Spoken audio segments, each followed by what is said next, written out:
नमस्कार दोस्तों, स्वागत है आपका द ग्राउंड रिपोर्ट में। मैं हूं समीर आत्मज मिश्र। बिहार के मुख्यमंत्री नीतीश कुमार इन दिनों काफ़ी चर्चा में हैं। कई मुद्दों पर चर्चा में रहने की वजह है, कई बार खुद से चर्चा में रहते हैं और कई बार उनके कुछ कारनामे चर्चा में रहते हैं और कई बार उनके इर्द गिर्द घूम रही पॉलिटिक्स की वजह से वो चर्चा में रहते हैं। ताज़ा तरीन मामला ये है कि लगभग 20 साल से जब से वो मुख्यमंत्री हैं, इफ्तार की दावत देते हैं अपने घर पर। उन्होंने कल भी इफ्तार की दावत दी, लेकिन मुस्लिम संगठनों ने वहां जाने से इनकार कर दिया। जमीयत उलेमाए हिंद और उसके अलावा कई मुस्लिम संगठनों ने साफ तौर पर कह दिया कि आपके साथ हम आपकी दावत स्वीकार करते हैं, लेकिन वक्फ विधेयक और दूसरे ऐसे जो मुस्लिम समाज से जुड़े मुद्दे हैं उनमें जिस तरह से आपने भारतीय जनता पार्टी के सामने सरेंडर कर दिया है, उसकी वजह से अब हम आपसे इस इफ्तार का और दावत दुआ इन सारी चीज़ों का रिश्ता आपसे हम नहीं रखते हैं। वो नहीं गए वहाँ पे। हालांकि कुछ एक मुस्लिम लोग ज़रूर गए इफ्तार की दावत में, कुछ संगठन के लोग, लेकिन जो मुख्य मुस्लिम गुट होते हैं, मुस्लिमों के समूह हैं, मुस्लिमों के प्रेशर ग्रुप्स जो होते हैं जिनको कहा जा सकता है, वो लोग वहाँ पर नहीं गए।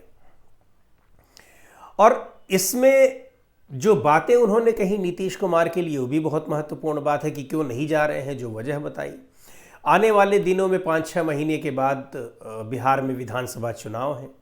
नीतीश कुमार की शारीरिक और मानसिक स्थिति को देखते हुए लगातार चर्चाएं हो रही हैं कि वो सब चीज़ें ठीक नहीं हैं। उनकी पार्टी के भीतर भी बहुत कुछ चल रहा है। पार्टी के भीतर जो भी नेता हैं द्वंद्व में चल रहे हैं, विधायक हैं, सांसद हैं, कि वो बीजेपी की तरफ रहें, कि वो आरजेडी की तरफ चले जाएं, कि वो कांग्रेस की तरफ चले जाएं, क्योंकि उनको जेडीयू में अब कोई बहुत भविष्य नहीं दिखाई पड़ रहा है। इस स्थिति में जनता दल यूनाइटेड यानी नीतीश कुमार की पार्टी आती हुई दिखाई पड़ रही है। कारण उसके पीछे है कि एक तो जिस तरह से संकेंद्रण हो गया है पार्टी का, कंसंट्रेशन हो गया है, यानी वो सिंगल पर्सन पार्टी हो गई है। हालांकि बहुत सारी जो रीजनल पार्टियां होती हैं उनका यही हाल होता है, लेकिन कोई सेकंड लाइन लीडरशिप वहां पर दिखाई नहीं पड़ती है। नीतीश कुमार अपने बेटे को अब आगे कर रहे हैं, लेकिन उसका अब कोई मतलब नहीं रह जाता है। अभी तक वो अननोन व्यक्ति थे और अचानक से उनको पॉलिटिक्स में लाने की कोशिश की जा रही है। तो ये तो कई वजहों से बैकफायर करेगी नीतीश कुमार को, कि अभी तक वो लालू यादव को और दूसरे लोगों को, खास तौर पर लालू यादव को, परिवारवाद के लिए कोसते रहे हैं और अब अचानक खुद लाकर कर रहे हैं, तो ये उनके लिए बैकफायर ही करेगा। और दूसरी ओर उनको न कोई जान रहा है उनके बेटे को, न ही उनकी अपनी पार्टी में कोई पहचान है, पकड़ है, न ही इससे पहले कोई मौजूदगी रही, तो उनको कोई स्वीकार कर लेगा ये इतना आसान नहीं है। और पार्टी भी अब उस मजबूत स्थिति में तो है नहीं। विधानसभा चुनाव से पहले ही भारतीय जनता पार्टी उसको और भी जिस तरह से कमज़ोर करती चली जा रही है। एक तरफ सरकार की छवि खराब हो रही है, उसमें नीतीश कुमार नप रहे हैं। दूसरी ओर खुद नीतीश कुमार की जो छवि खराब हो रही है, चाहे वो नीतीश कुमार के मानसिक स्वास्थ्य की बात हो या और भी वजहों से हो, उन सारी चीज़ों से वो नुकसान होता दिखाई पड़ रहा है और भारतीय जनता पार्टी को इसमें फ़ायदा दिखाई पड़ रहा है। होगा या नहीं होगा ये अलग बात है, लेकिन बीजेपी को फ़ायदा ये दिखाई पड़ रहा है कि उसके लिए नीतीश कुमार एक ऑब्स्टेकल की तरह थे, एक बहुत बड़ा रोड़ा थे कि उनके रहते हुए हम किसको चीफ मिनिस्टर बनाएं, अपनी सरकार हम कैसे बनाएं। बीजेपी के कई नेता बहुत साफ तौर पर कह चुके हैं, गृह मंत्री अमित शाह खुद भी कह चुके हैं। लेकिन नीतीश, चूंकि बीजेपी के पास भी कोई अपने पूर्ण बहुमत तो है नहीं कि वो बना लेंगे, और बहुमत से सीटें भी काफ़ी कम हैं, तो उसमें नीतीश कुमार के सहयोग के बिना न तो वो चुनाव लड़ पाते हैं और न ही सरकार बना पाते हैं। तो मजबूरी है कि वो कम सीटों के बावजूद नीतीश कुमार को मुख्यमंत्री बनाए रहे, क्योंकि नीतीश कुमार जैसा फेस उनके पास नहीं है फिलहाल।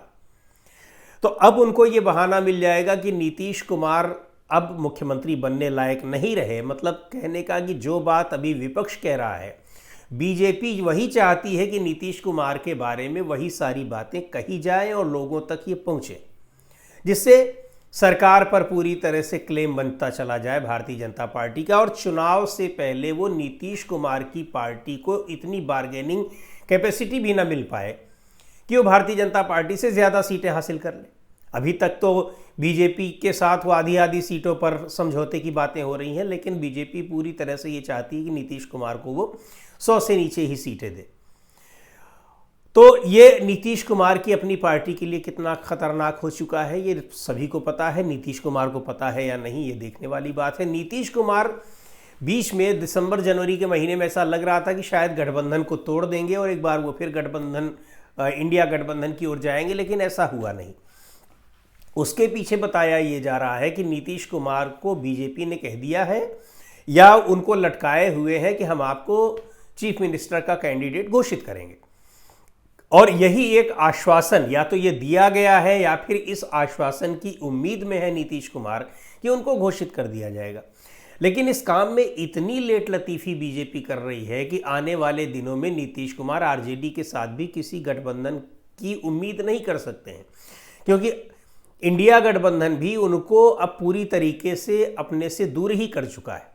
दिसंबर जनवरी के समय तो ये बातें हो रही थी, लालू यादव ने स्पष्ट तरीके से कह दिया था, कांग्रेस पार्टी की भी सहमति थी। कांग्रेस पार्टी अभी भी बीजेपी जब वहाँ पर एनडीए सरकार की आलोचना करनी होती है तो एनडीए सरकार की आलोचना कर रहा होता है, सीधे सीधे नीतीश कुमार का नाम नहीं ले रही है। लेकिन अब धीरे धीरे नीतीश कुमार खुद पॉलिटिकली इतने वीक होते जा रहे हैं कि उनका बहुत महत्व नहीं रह गया है। ये आरजेडी और कांग्रेस पार्टी अपने गठबंधन में अगर उनको लेते ही हैं तो कुल मिलाकर नीतीश कुमार की स्थिति ये होती जा रही है कि बीजेपी ने उनको इस जगह पर लाकर छोड़ दिया है कि ना तो अब वो इधर जा सकते हैं और ना ही इधर जा सकते हैं। और विधानसभा का ये चुनाव नीतीश कुमार के भविष्य को पूरी तरह तय कर देगा, उनकी पार्टी के भविष्य को, कि आगे वो रहेगी या फिर समाप्त हो जाएगी, जैसे कि बीजेपी के साथ एनडीए में रहते हुए तमाम राज्यों में दूसरी पार्टियों का, क्षेत्रीय पार्टियों का हश्र हुआ है। ये देखने वाली बात है।